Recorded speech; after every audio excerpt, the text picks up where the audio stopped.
മാവൂരിൽ police നടത്തിയ പരിശോധനയിൽ 3 ബംഗ്ലാദേശ് സ്വദേശികൾ പിടിയിലായി. കൽപ്പള്ളിയിൽ നടത്തിയ മിന്നൽ പരിശോധനയിലാണ് ഇവർ പിടിയിലായത്.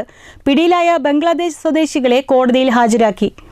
മാവൂർ പോലീസ് ഇൻസ്പെക്ടർ മുഹമ്മദ് റഫീഖിന്റെ നേതൃത്വത്തിൽ നടത്തിയ പരിശോധനയിലാണ് 3 ബംഗ്ലാദേശ് സ്വദേശികൾ പിടിയിലായത്.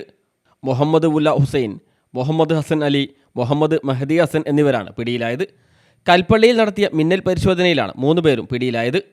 കൽപ്പള്ളിയിൽ ഏറെക്കാലമായി നിരവധി അതിഥി തൊഴിലാളികൾ താമസിക്കുന്നുണ്ട്.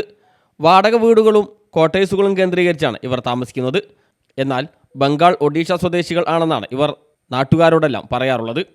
ഇതിൽ ബംഗ്ലാദേശികളും ഉണ്ടെന്ന വിവരം പോലീസിന് ലഭിച്ചിരുന്നു. ഇതിൻ്റെ അടിസ്ഥാനത്തിൽ നടത്തിയ പരിശോധനയിലാണ് 3 പേർ പിടിയിലായത്. ഇവരുടെ കൈകളിൽ വ്യാജ തിരിച്ചറിയൽ കാർഡും ഉണ്ടായിരുന്നു. പ്രാഥമിക ചോദ്യം ചെയ്യലിൽ തന്നെ ബംഗ്ലാദേശികളാണെന്ന് പോലീസിന് വ്യക്തമാവുകയും ചെയ്തു. കസ്റ്റഡിയിലെടുത്ത ബംഗ്ലാദേശ് പൗരന്മാരുടെ അറസ്റ്റും രേഖപ്പെടുത്തി. 20 ദിവസം മുമ്പാണ് ഇവർ മാവൂർ കൽപ്പള്ളിയിലെത്തിയത്. മൂവരും കോൺക്രീറ്റ് ജോലികൾ ഉൾപ്പെടെയുള്ളവയാണ് ചെയ്തിരുന്നത്. ഇവർക്ക് ജോലി നൽകിയവരെക്കുറിച്ചുള്ള വിവരവും പോലീസിന് ലഭിച്ചിട്ടുണ്ട്. കൂടാതെ ബംഗ്ലാദേശിൽ നിന്നും എത്തിയ മറ്റുള്ളവരെക്കുറിച്ചുള്ള സൂചനയും പോലീസിന് ചോദ്യം ചെയ്യലിൽ വ്യക്തമായിട്ടുണ്ടെന്നാണ് സൂചന. പിടികൂടിയവരിൽ നിന്നും പിടിച്ചെടുത്ത മൊബൈൽ ഫോണുകളും പരിശോധനയ്ക്ക് വിധേയമാക്കും. സിം കാർഡുകൾ ഉൾപ്പെടെ എവിടെ നിന്ന് വാങ്ങിയതാണെന്നും കണ്ടെത്താനുണ്ട്. രേഖകളില്ലാതെ രാജ്യത്തേക്ക് അതിക്രമിച്ച് കടക്കൽ ഇമിഗ്രേഷൻ ആൻഡ് ഫോറിനേഴ്സ് ആക്ട് എന്ന വകുപ്പാണ് ചേർത്തത്. വരും ദിവസങ്ങളിലും ഊർജിതമായ പരിശോധനകൾ മാവൂർ മേഖലയിൽ നടത്തുമെന്ന് പോലീസ് അറിയിച്ചു. അറസ്റ്റ് രേഖപ്പെടുത്തിയ പ്രതികളെ കോടതിയിൽ ഹാജരാക്കി.